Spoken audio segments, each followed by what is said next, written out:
So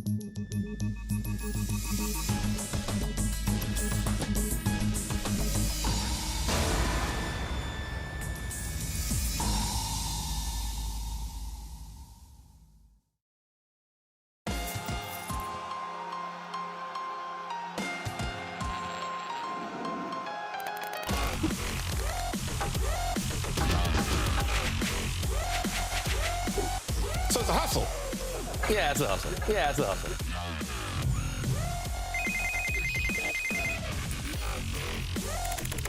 잘못된 길로 가면은 어른들이 이야기를 해줘야 된다. And I would say that Bitcoin is the leading store of value for people.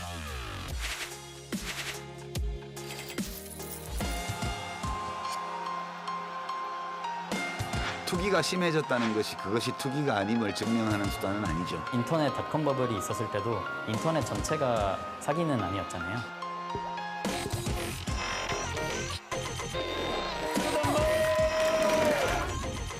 Bitcoin. What is Dogecoin?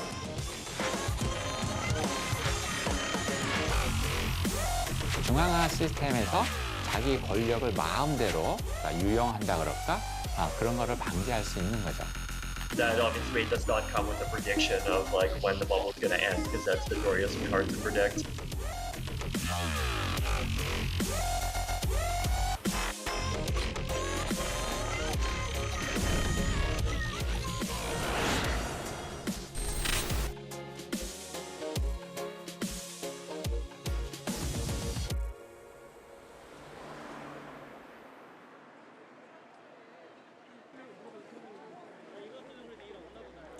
어느 날 지갑에 수십억 원이 생긴다면,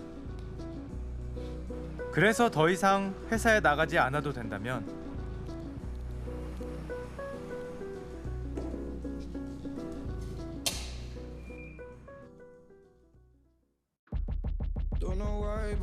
저는 뭐 크게 바뀐 거는 없는 것 같아요. 원래 직장을 다니면서도 뭐 책 읽고 글 쓰고 유튜브로 생각도 나누고 이렇게 했는데, 이제 회사에 쏟았던 시간만큼이 비니까 그만큼의 시간을 이제 원래 하던 걸로 이제 채우는 거죠.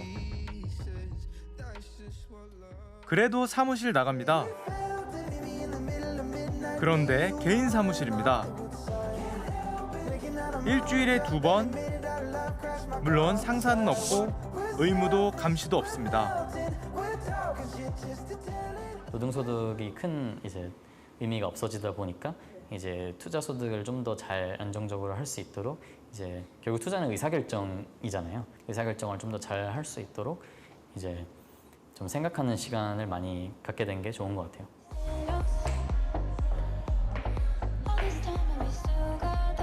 비트코인 덕분이었습니다.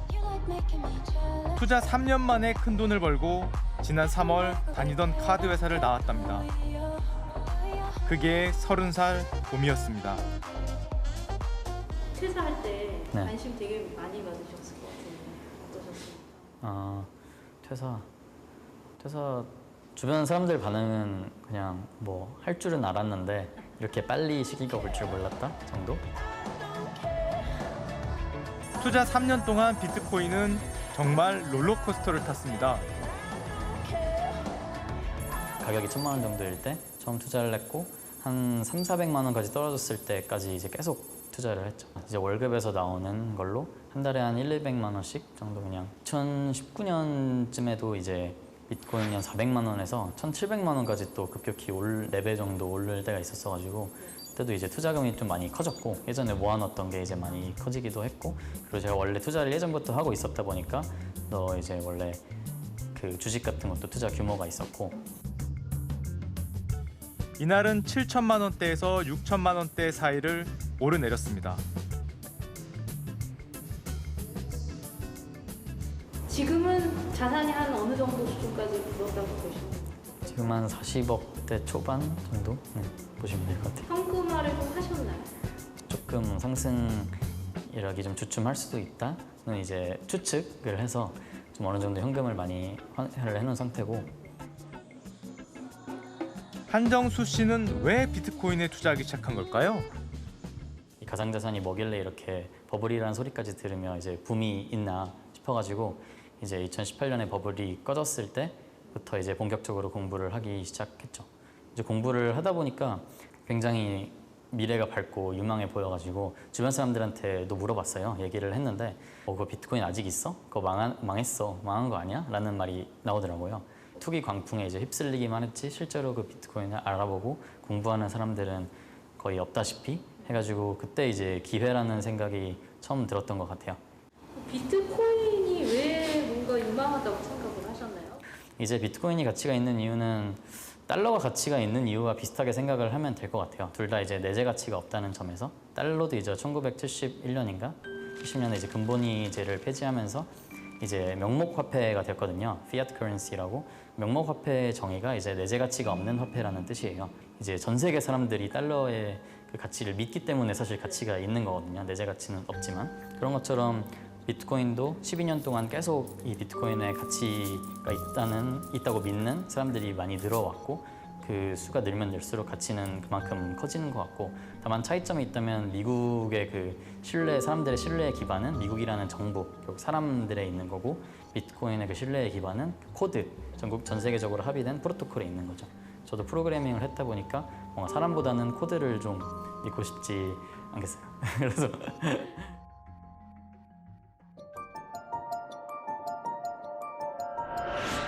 13,000. Do that. 20,000 traded ahead of you at 3.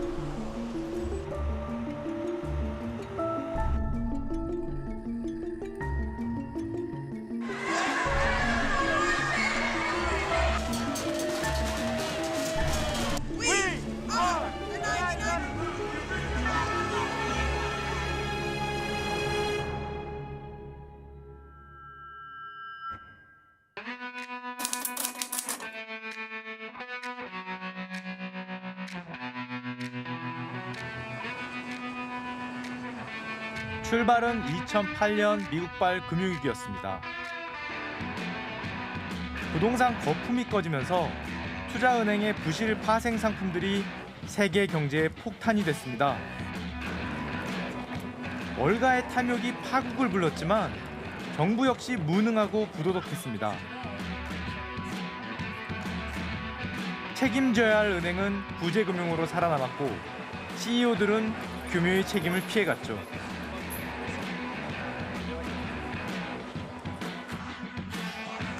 희생양은 누구였을까요? 짐작하시는 대로 서민과 중산층이었습니다.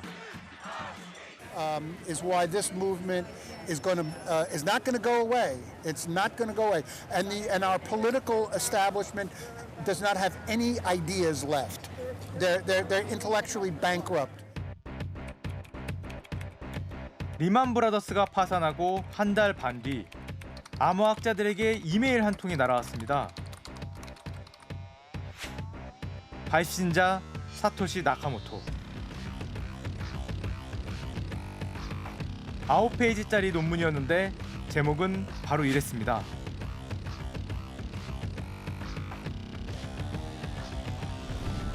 아무도 통제하지 않고 관련 법률도 규정도 없는 가상화폐 개념이 세상에 탄생하는 순간이었습니다.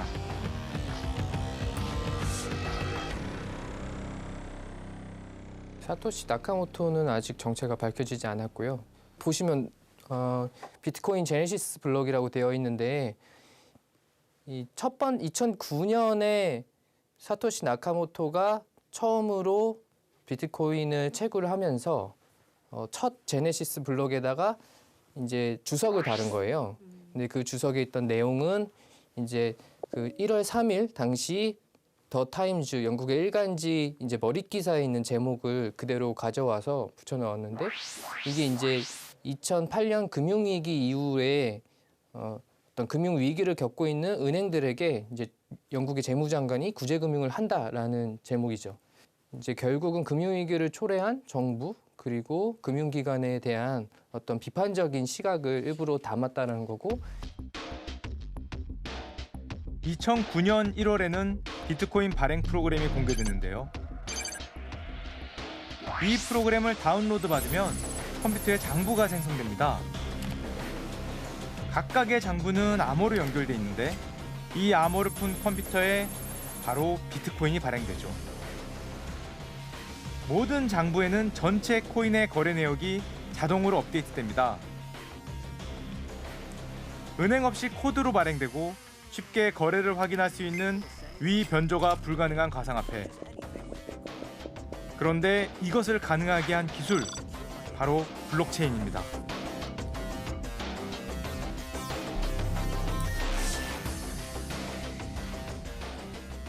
블록체인은 분산 원장 기술이라고 보시면 되겠습니다.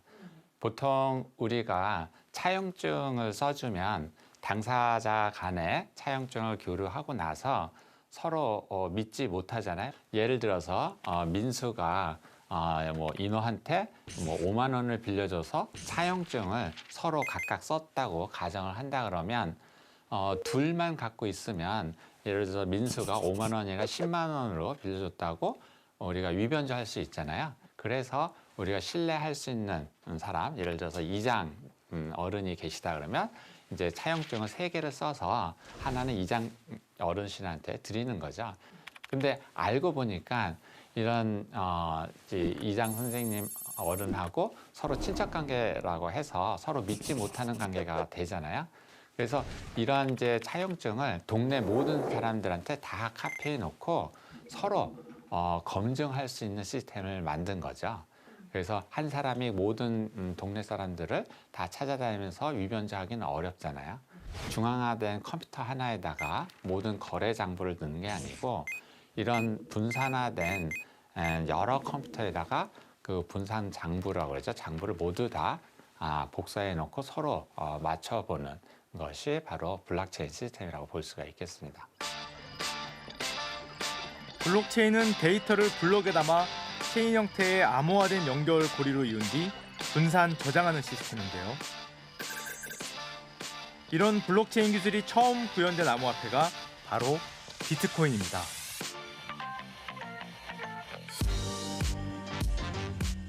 그런데 비트코인은 중앙은행처럼 화폐량을 인위적으로 조절하는 게 아니라 발행량이 2,100만 개로 한정돼 있습니다. 그래서 비트코인을 발행하는 과정은 마치 유한한 금을 캐듯 채굴이라 부릅니다.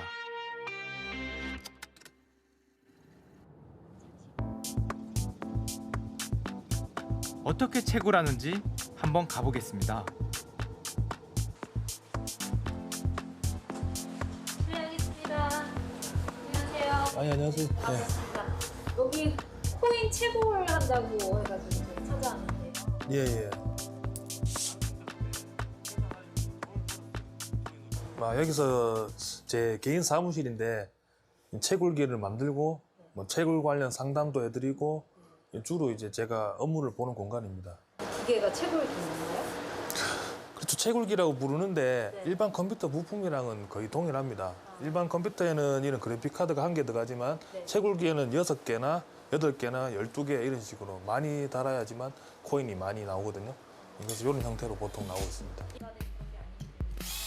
그래픽카드는 연산 처리 속도를 높여 복잡한 암호를 빨리 풀 수 있게 해줍니다.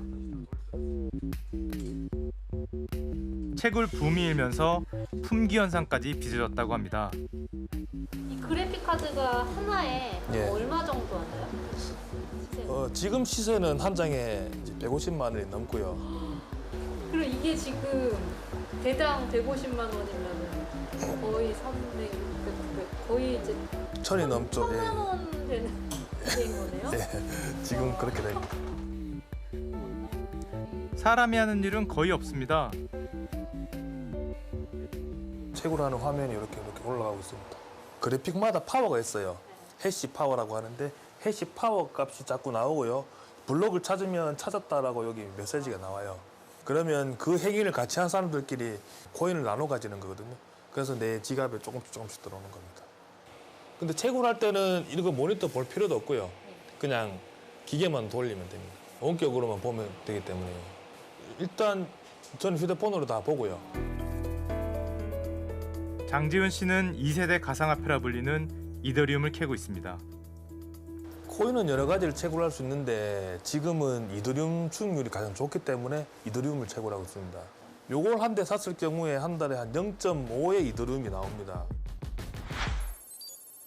이더리움 가격은 올 초 100만 원도 안 됐었는데 이날 270만 원을 넘었습니다. 시세가 오르면서 하루 종일 채굴 문의가 쏟아졌습니다. 전화 좀 받아도 되나요? 아, 여사님. 예. 예. 그 100장은요? 예, 알겠습니다. 예. 어린이부터 어르신까지. 중학생도 한 번씩 카톡 오거든요. 예, 아저씨 저 컴퓨터로 하는데 잘 안 돼요. 그럼 하지 마라 그러는데. 이번엔 본격적으로 채굴이 이루어지는 채굴장으로 가볼까요?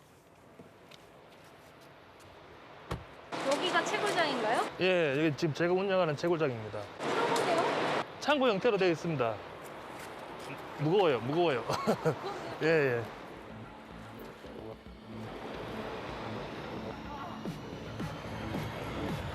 이게 지금 다 돌아가고 있는 건가요? 예, 아까 보신 그래픽 카드 같은 채굴기들이. 채굴기 500여 대가 창고 안을 가득 채웠습니다.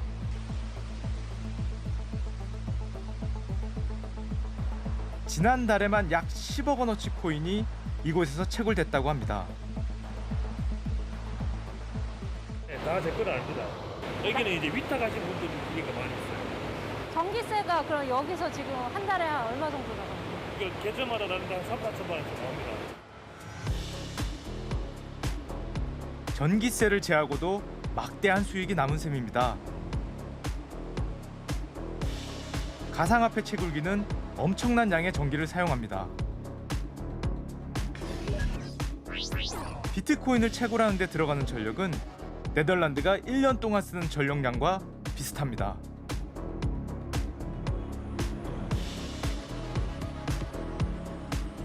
전기료가 세계 최저 수준인 이란엔 채굴장이 늘면서 수도 테헤란에 대규모 정전 사태가 벌어지기도 했죠.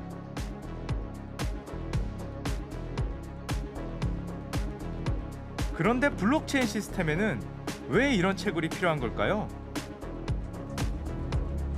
채굴을 가장 쉽게 이해한다 그러면 그 분권화된 그런 컴퓨터 운영비라고 보시면 되죠. 운영비에 대한 대가라고 보시면 되겠습니다.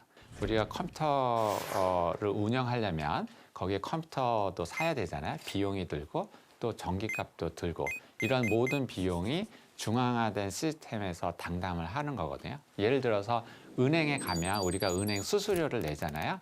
그리고 이자 예대 마진이 있잖아요. 그거를 수수료를 기반으로 그 컴퓨터 운영비를 대고 있는 거죠. 비트코인과 같은 탈중앙화된 시스템은 누군가가 그 컴퓨터를 대야 되는데 그러면은 자기가 컴퓨터를 사야 되고 또 전기값이 드는데 그 운영비를 대야 되고 또 운영하려면 인건비도 들잖아요. 그런 거를 할 사람이 없는 거죠. 그래서 이런 거가 없으면 그 탈중앙화 시스템이 운영되지 않죠. 그래서 컴퓨터를 대고 운영을 하게 되면 인센티브로서 새로 발굴된 암호화폐를 주겠다 하는 것이 비트코인의 기본적인 채굴 개념이거든요. 채굴기 형태로 분산된 컴퓨터들이 마치 은행 같은 역할을 하면서 전체 시스템을 유지해주는 대가로 가상화폐가 발행되는 것입니다. 블록체인의 기본은 채굴인데 비트코인도 마찬가지고 이더리움도 마찬가지거든요. 그 외에 채굴되는 코인 종류가 많지만 대표적인 코인이 두 가지입니다. 저희가 이런 행위를 안 하면 블록체인 생태계가 유지가 안 됩니다.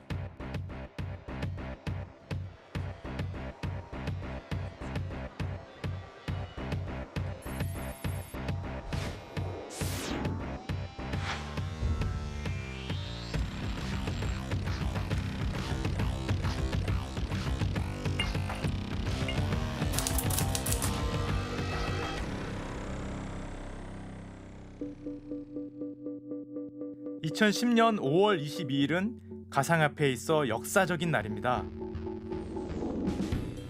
이날 라스줄로 헨예츠란 한 프로그램 개발자가 10,000 비트코인으로 피자 2판을 샀습니다. 가상화폐가 현실에서 처음 사용된 날이죠. 피자 값이 $40였으니 1 비트코인이 0.004달러로 환산됐습니다. 지금이라면 어땠을까요?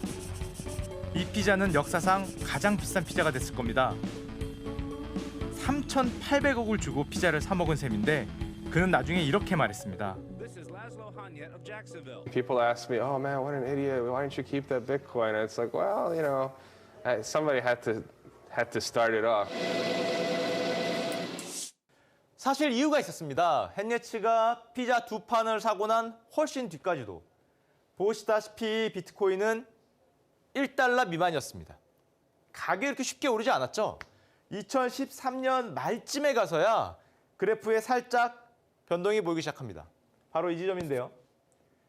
저 작은 지점이 무려 1년에 88배 오른 지점입니다. 당시 지중해 유명한 조세의 피처 키프러스에서 예금에 세금을 부과하겠다 이렇게 선언하면서 야 그러면 비트코인이 자금은닉 수단으로 떠오르지 않을까 이런 기대감이 발생했기 때문인데요. 해킹 우려 때문에 오래 못 가고 인기가 금방 사그라들었습니다. 정말로 가격이 미친 듯이 오른 건 헨리치가 피자를 사고 난 7년 뒤인 2017년 이후였습니다. 바로 이 지점인데요. 당시 2세대 가상화폐, 이른바 알트코인들이 랠리를 시작하면서 비트코인도 같이 가격이 오른 건데 중국 당국이 역시 규제를 하겠다는 얘기가 나오면서 가격은 다시 폭락을 했습니다. 그런데 이게 끝이 아니었습니다. 이렇게 대폭락했던 비트코인이 올해 들어서 다시 폭등하는 모습을 보여줬는데요. 이번에는 보시다시피 폭등한 폭이 훨씬 더 크고 더 드라마틱하게 상승했습니다. 4월 중순 비트코인의 최고점은 무려 6만 5천 달러, 하나로 7,400만 원에 근접했습니다. 이 지점에서 비트코인은 올 들어 자산시장에서 시가총액 무려 10위 안에 들어가기도 했습니다. 헨리치가 피자를 사 먹은 뒤 불과 10여 년 만에 비트코인 몸값은 완전 변신했습니다. 마치 번데기가 나비로 변하듯이 말입니다. 그것도 화려한 호랑나비 말입니다. 그런데 이번엔 왜 이렇게 비트코인 가격이 오른 걸까요? 테슬라를 비롯해 마이크로스트래티지, 스퀘어 등이 비트코인에 수천만 달러에서 수십억 달러를 투자를 하고 있습니다.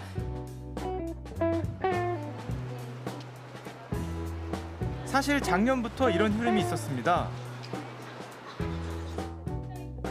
뉴욕대 경영대학원에서 7년 넘게 가상화폐를 가르쳐온 데이비드 여맥 교수는 지난해 달라진 분위기를 감지했다고 합니다. I think the other thing that's happened in the past year is that many very well-known institutional investors and hedge funds have begun to hold this asset as part of a diversified portfolio strategy. I think it's come into the mainstream of investing where it's now something that almost every investor thinks seriously about owning a little bit just for diversification purposes. 하지만 보다 근본적인 이유는 전 세계적인 유동성에서 찾았습니다.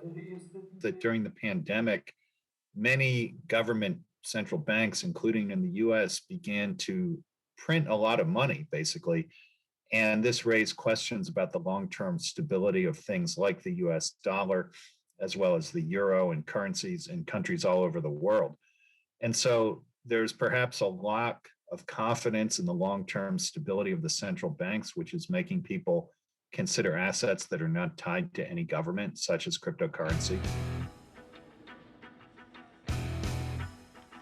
비트코인 가격이 급등한 데는 또 다른 이유도 있었습니다.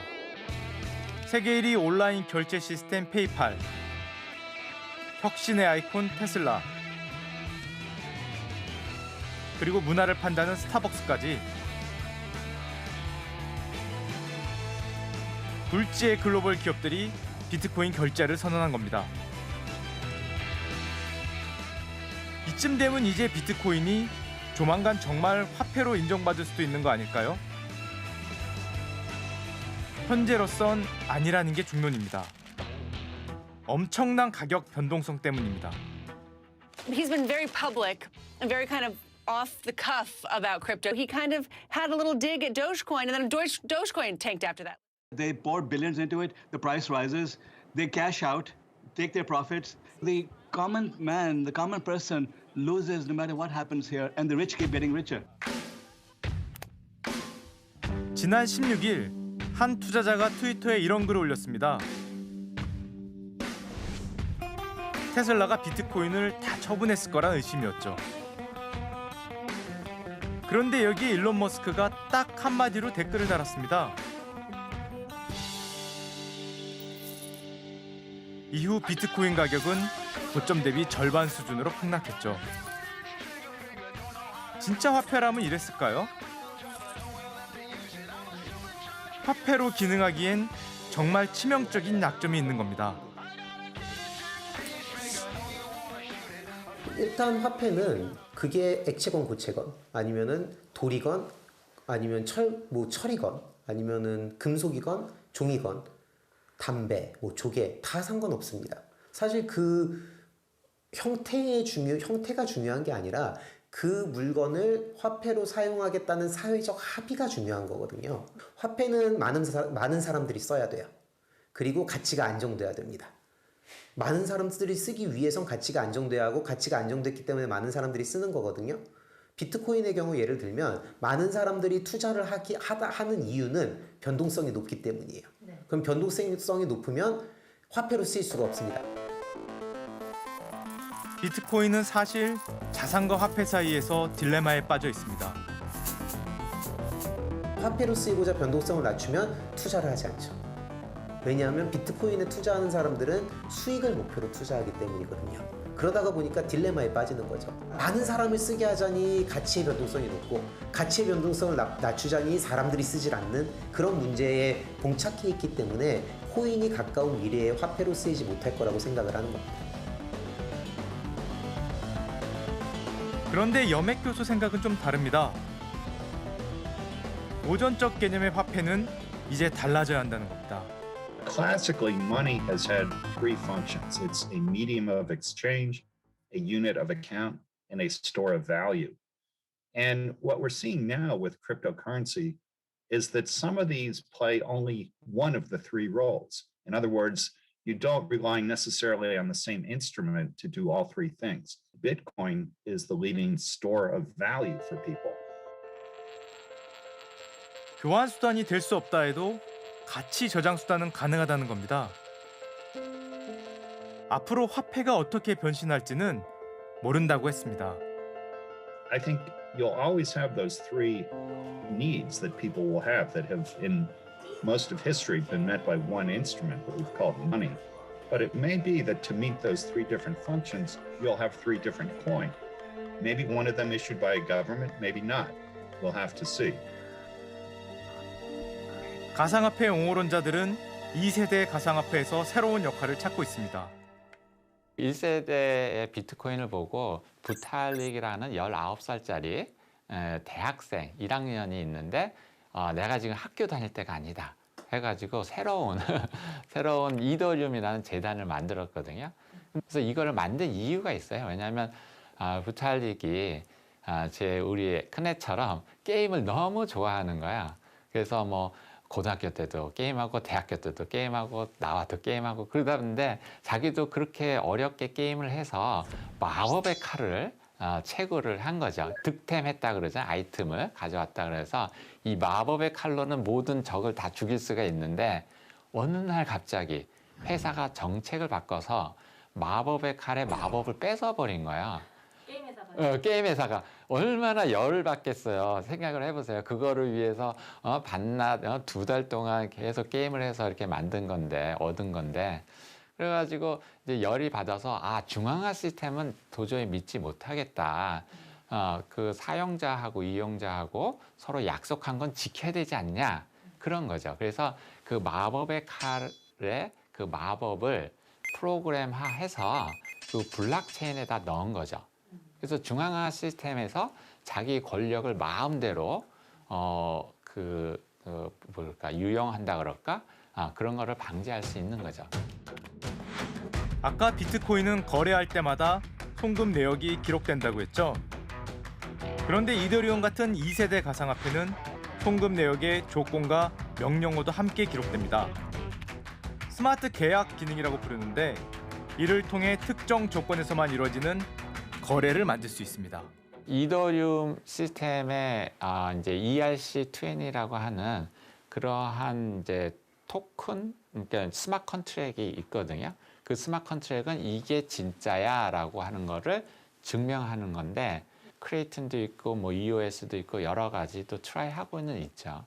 근데 이제 보통 처음 많은 사람이 사용하는데 보통 네트워크 효과 때문에 이더리움을 가장 많이 사용하고 있다고 보면 되죠. 이런 스마트 계약 기능은 디지털 콘텐츠 분야의 새로운 시장을 열고 있습니다. 일론 머스크의 부인이자 가수인 그라임스의 디지털 그림 10장.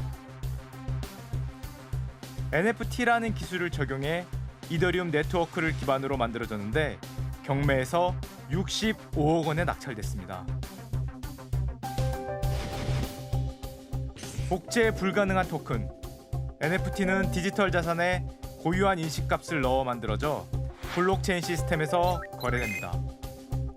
디지털의 약점을 보완한 겁니다. 디지털 작품 같은 경우는 우리가 그대로 복사를 하게 되면 디지털 세계에서는 원본과 복사본이 똑같잖아요. 어느 게 원본인지 알 수가 없잖아요. 그래서 이 디지털 원본에 대해서 이제 우리가 해시값이라고 그러는데 블록체인 기술을 이용을 해가지고 이게 원본이고 이 다른 거는 가짜야라고 구분할 수 있는 기술을 바로 블록체인 기술을 사용해서 쓰는 거죠.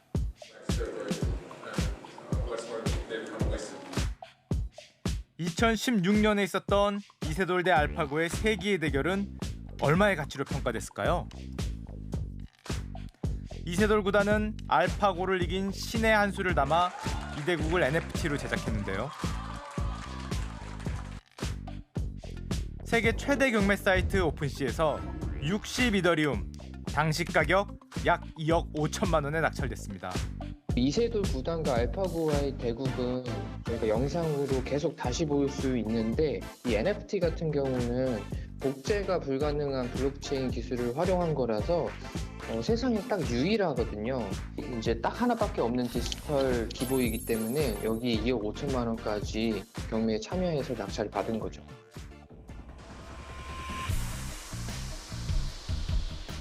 블록체인 기술은 한국의 금융시장에도 변화를 불러오고 있습니다.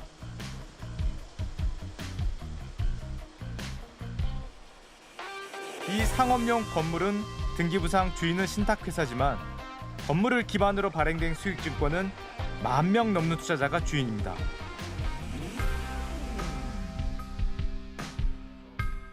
주식처럼 사고 파는데 임대료로 배당까지 받습니다. 건물 소유권을 토큰으로 나눠 갖고 토큰을 사고 파는 거래 내역은 블록체인에 저장합니다. 건물의 10,000분의 1 소유권을 등기부 등본이 아닌 블록체인에 기록하는 겁니다. 거래 내역 그리고 고객들이 투자를 한 이 증권이 어디에 이제 소유권이 있는 거냐에 대한 부분이 이제 명확하게 이제 정리가 돼야 되고 이제 보관이 돼야 되기 때문에 그런 부분을 이제 분산 원장 기술을 활용하면은 사실상 굉장히 안전하게 그 부분을 우리가 기록을 할 수 있고 또 고객들에게 신뢰를 줄 수 있다라고 판단을 하게 되어서 돈이 없어도 쉽게 그 자산의 부에 참여할 수 있게 만드는 거죠. 그래서 어떻게 보면 뭐 경제 민주주의라고 하시는 분도 있고 또는 뭐 이익 공유 시스템이라고 할 수도 있는 거죠. 블록체인 기술과 가상화폐 시스템이 결합돼 전 세계적으로 주목받는 건 디파이입니다. 이더리움 블록체인 위에서는 좀 다양한 프로그램들을 이제 구동할 수 있는데요. 그 중에 이제 디파이라는 것이 있어요. Decentralized Finance라고 해서 탈중앙화 금융의 이제 앞자리를 딴 용어거든요. 그래서 이 디파이에서는 이제 누구든지 금융 상품을 만들 수가 있어요. 전통 금융에서는 금융기관만이 금융 상품을 만들 수 있었는데 이 디파이에서는 개인 누구든지 이제 가상화폐를 활용한 이 금융 상품을 만들 수 있는 거죠. 그러면 누구든지 가상화폐를 맡기고 그에 맞는 이자를 받을 수도 있고 혹은 내가 갖고 있는 가상화폐를 빌려준 다음에 거기에 따른 제가 이자를 또 받을 수도 있는 거죠. 전 세계 디파이 시장에 예치된 자산은 약 82조 원으로 1년 전보다 76배 늘었습니다. 가히 폭발적인 성장이죠. 때문에 이더리움을 비롯한 2세대 가상화폐 가격의 상승은 이 같은 기술에 대한 가치평가가 반영된 결과라는 해석도 있습니다. 그런데 정말 그만한 가치가 있는 게 사실일까요? 이더리움을 만든 부테리는 현재 상황을 이렇게 말합니다. It was definitely like one of the many signs that I saw around the same time that, crypto isn't just a toy anymore. It's a significant part of this new world that's being created. So are we in a crypto bubble right now? Again, I would say yes, but again, that obviously does not come with a prediction of like when the bubble's going to end, because that's notoriously hard to predict.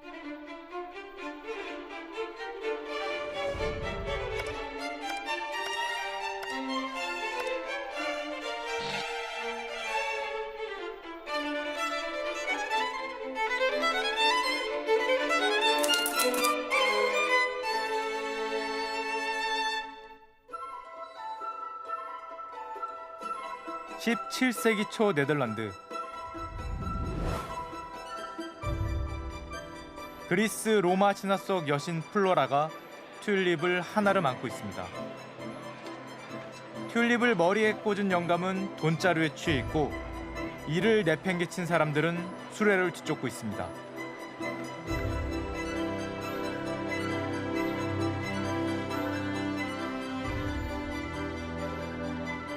당시엔 희귀한 튤립 한 송이가 암스테르담의 집 한 채 값과 맞먹었다고 합니다. 튤립은 꽃이 필 때까지 무늬와 색깔을 알 수 없어서 마치 복권을 사듯 너도 나도 튤립 투기에 나섰습니다. 땅속에 있는 뿌리를 사고 파는 선물 거래까지 등장할 정도였죠. 그저 더 비싼 값에 팔면 그만이었습니다. 그러던 어느 날 더 이상 튤립을 살 사람이 없다는 소문이 돌았고 튤립 값은 폭락했습니다. 누가 가장 손해를 봤을까요? 빚내서 투기에 뛰어든 서민들이었습니다. Dogecoin, I once laughed at cryptocurrency. It was started by two software engineers as a joke. Reddit group called Satoshi Street Bets that's trying. 투기의 역사는 반복됩니다. 최근 암호화폐 시장을 뜨겁게 달구고 있는 도지코인. 2013년 미국의 개발자 빌리 마커스와 잭슨 팔머가 비트코인을 본따 장난으로 만든 코인입니다. I was really fascinated by cryptocurrency markets back in 2013. At the same time, I was into the funny Shiba Inu Doge meme, that dog looking at a camera. 무제한으로 발행돼 희소 가치조차 없습니다. 그런데 일론 머스크가 자신을 도지파더라고 부르면서 5센트 미만이었던 가격이 74센트까지 치솟았습니다. I get that, but what is it, man? I keep telling you, it's a cryptocurrency you can trade for conventional money. Oh, so it's a hustle. Yeah, it's a hustle. Why did you say that, man? 대체 무슨 일일까요?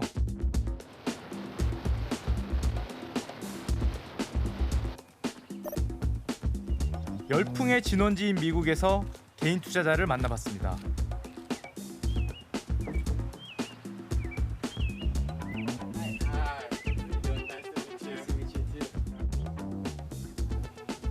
시카고의 직장인 쉬라즈 케이 씨는 가상화폐 시세를 확인하면서 하루를 시작합니다. And as you can see in the background, I'm always just having some sort of screen up. 최근 관심사는 단연 도지코인이라고 합니다. Elon Musk and the hype train that's going on there. It was, I think, like 420 was the day that I was supposed to go to like $1. So you know, every like 15 minutes you're watching it, you don't sleep, you're trying to see what's gonna do overnight and things like that. I mean, it went from like 0.01 cents to like 80 cents, right?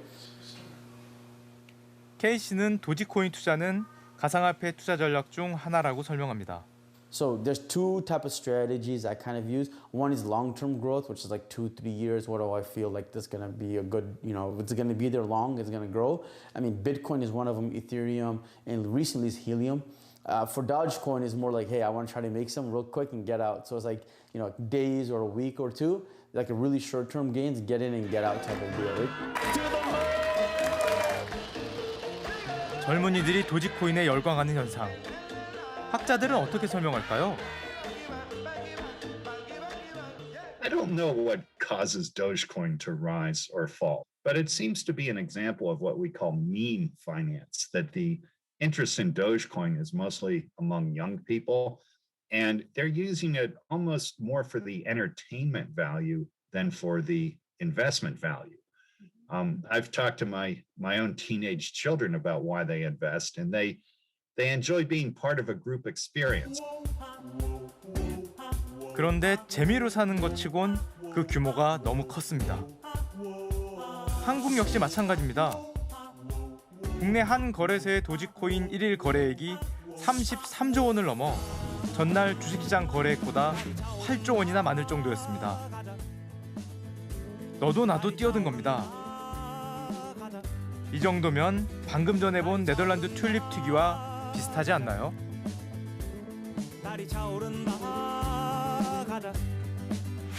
Bitcoin is down. But on Wednesday, it plunged as low as about. 비트코인의 가격이 절반 수준으로. 시장은 또 출렁이고 있습니다. 5월 들어 비트코인 시세가 대폭락하고 있습니다. 제가 말하고 있는 지금 이 순간 4,400만 원대입니다. 여러분이 방송을 보실 때는 얼마일지 모르겠습니다. 하루는 일론 머스크의 한마디에,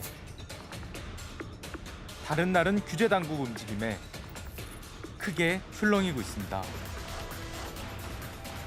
한때 돈 벌었다는 글이 넘쳤던 코인 커뮤니티 게시판에는 하소연과 험한 말이 넘쳐납니다.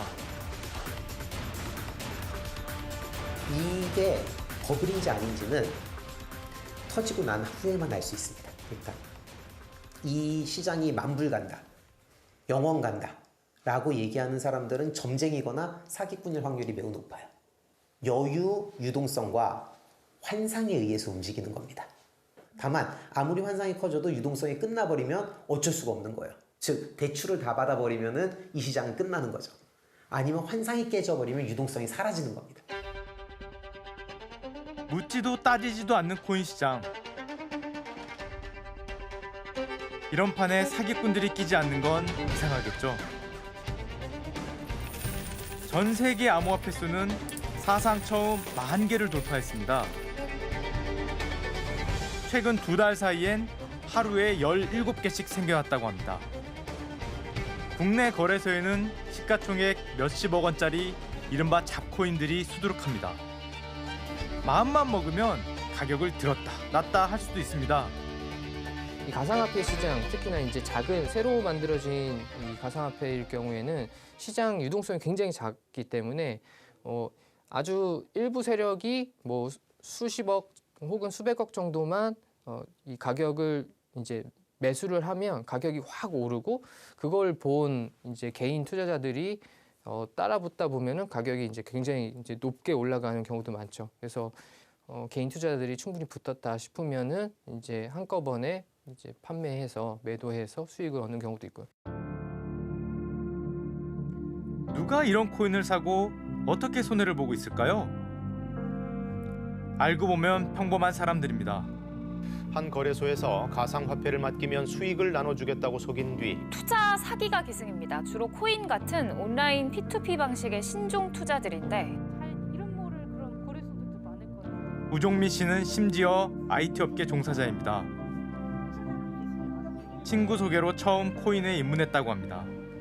웹툰을 뭔가 이 코인을 가지고 뭐 구매나 대여나 뭐 이런 것들 이거를 뭐 현금화도 시킬 수 있고 또는 그 컨텐츠를 만드는 작가들한테 투자를 하는 형태, 이 코인을 가지고 이런 이제 경제 활동을 할 수 있는 뭔가 이런 것들. 처음엔 코인이 거래소에 상장되고 가격이 뛰는 걸 보면서 기대에 부풀었습니다. 이거는 뭔가 진짜 정상적으로 프로젝트가 진행이 되고 있는 거구나. 그러니까 이런 식으로 진행이 됐던 거죠. 한 10배 정도는 뛰었던 것 같아요. 뭐 800원? 1000원? 뭐 이 정도? 그런데 막상 코인을 팔려고 하자 거래가 막혔습니다. 국내 거래소엔 상장하자마자 가격이 곤두박질 쳤습니다. 예를 들어서 저희가 100원을 주고 샀는데 뭐 계단 가격이 뭐 0.000 이런 식으로 돼 있으니까 뭐 팔아봐야 의미가 없는 거잖아요. 그러니까 손도 못 대고 있는 거죠, 그냥 가만히. 현재로서는 그거는 이제 뭐 가치가 없고 전혀 없는 거죠. 그냥 나도 휴식 조작이 된 거죠. 사람들은 왜 잘 알지도 못하는 코인판에 뛰어드는 걸까요? 굉장히 변동성이 높은 기대 수익이 높은 고위험 고수익 자산이에요. 무슨 소리냐면 우리 사회에 있어서 특히나 한국은 더 심한 게 고위험 고수익 자산이 매우 부족합니다.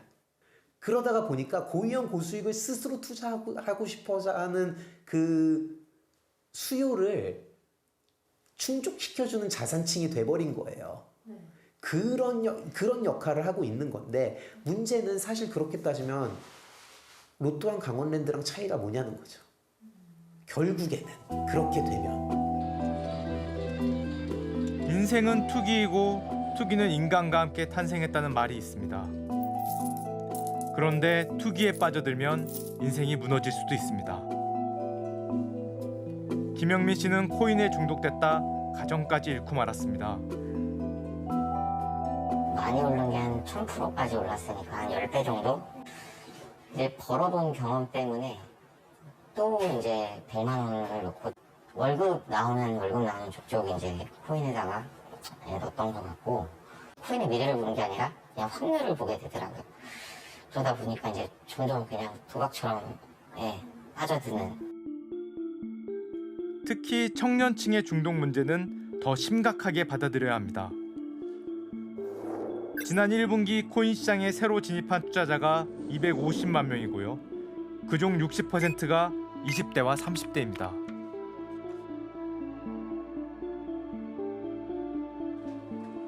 취업난이라든지 뭐 주택난이라든지 이런 경제적인 어려운 문제가 있는데 이게 이제 월급이나 이런 그 일상적인 우리가 그동안에 해왔던 경제 활동으로는 그 자산을 증대할 수 있는 기회가 이제 없다, 박탈됐다. 이런 박탈감이 결국은 이 그 주식이나 코인 열풍 같은 그런 사태를 이제 만들지 않았나 저희들도 보고 있고요. 금융당국은 가상화폐가 금융상품이나 법정화폐가 아닌 만큼 보호하기 어렵다는 입장을 분명히 했었습니다. 국민들이 많이 투자한다고 관심 갖고 보호해야 된다 이런 거는 저는 생각하지 않습니다. 잘못된 길로 가면은 잘못된 길로 간다고 분명히 이야기해 줄 필요가 있다고 저는 생각을 하고요. 하루에 20%씩 올라가는 자산을 그걸 가지고 보호해주고 해줘야 된다고 하는 것 자체가 오히려 그쪽으로 더 간다고 저는 확신합니다. 그거는 어른들이 이야기를 해줘야 된다고 저는 생각을 하고요. 그런데 많은 투자자들은 말합니다. 우리가 언제 자산을 보호해달라고 했냐고요. 뭐 국회에서 이야기 나왔던 것처럼 투자 손실을 뭐 국가가 보전해달라거나 이런 이야기들을 실제 저는 투자자들이 요구하고 있다고 생각하지도 않아요. 이 2030 투자자들은 가상화폐가 굉장히 변동성이 높고 위험성이 높다라는 걸 알고 있거든요. 다만 사기꾼을 잡고 질서를 만드는 건 정부가 해야 할 일 아니냐는 겁니다. 금융 선진국들에서는 이 분야의 어떤 잠재력이나 이런 거를 면밀히 검토하면서 필요한 섬세한 규제들을 발전시켜 왔습니다. 이거를 그냥 방치를 해둔 상태에서 산업적인 육성이나 보호는 하지 않고 거기서 생기는 이득만 국가가 어떤 취득하겠다라는 시그널에 대해서 이제 2030 세대들이 굉장히 어떤 부정적인 인식을 가진 면이 있었던 것 같습니다.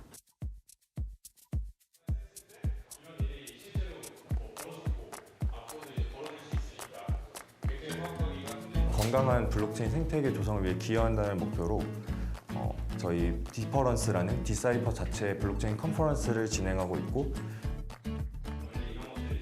서울대 블록체인 학회 회원들입니다. 매주 전문가들과 함께 블록체인 기술과 가상화폐 시장을 공부합니다. 또 한국어 블록체인 리소스가 굉장히 많이 부족한 상황이에요. 그러니까 외국에서는 되게 그 연구나 공부가 약간 되게 많이 진행되고 있는데 한국에서는 그렇지 못해서 그런 약간 외국의 것들을 번역을 해서 많은 이들이 대박을 쫓아 코인 시장에 들어왔습니다. 하지만 모두가 그런 건 아닙니다. 사회 곳곳에서 중앙단체가 어떤 집행하는 정책이나 아니면 어떤 자료에 대해서 그것을 믿을 수 있을 거냐라는 문제가 요즘 사회 곳곳에서 발생하고 있는 것 같아요. 블록체인은 이 사회가 필요한 기술이 아닐까라고 생각하고 있습니다. 이들은 투기꾼 세상이 된 지금 상황이 혼란스럽습니다. 어떤 코인 어때라고 물어봤을 때 내가 리서치를 했을 때는 기술적으로 뛰어나진 않아 이렇게 얘기를 했는데 다음날 보면 100배가 뛰어 있고 너무 약간 난잡한 상황이어서 어떻게 재단을 할 수 없기 때문에. 하지만 빈대 잡으려다 초가삼간을 다 태울 수는 없다고 생각합니다. 옥석을 가리자는 것이죠. 이 블록체인 기술 자체가 좀 더 사람들에게 더 많이 알려지고 어떤 교육이나 좀 제도화를 통해서 저희 사회의 어떤 한 가지 좀 부가가치를 좀 창출할 수 있는 기술로서 받아들여진다면 그때에는 이제 제대로 된 그 투자가 이루어지지 않을까. 코인 열풍이 지나가면 과연 우리에겐 무엇이 남을까요? 가상화폐이기 때문에 초기 시장이기 때문에 위험하다라고 생각하지는 않아요. 근데 이게 가격 변동성이 굉장히 높은 리스크가 높은 시장이다라는 것을 알고 안전한 투자 자산과 위험한 투자 자산을 포트폴리오를 나눠서 투자를 해야 된다라고 생각합니다. 분명히 지금 가상자산 시장 대부분은 투기 과열이 되다 보니까 사기도 굉장히 많거든요. 하지만 인터넷 닷컴 버블이 있었을 때도 인터넷 전체가 사기는 아니었잖아요. 거기서 잘 살아남거나 아니면 그 이후에 새로 생긴 기업들이 지금 세계를 컨트롤하고 있다는 말이죠.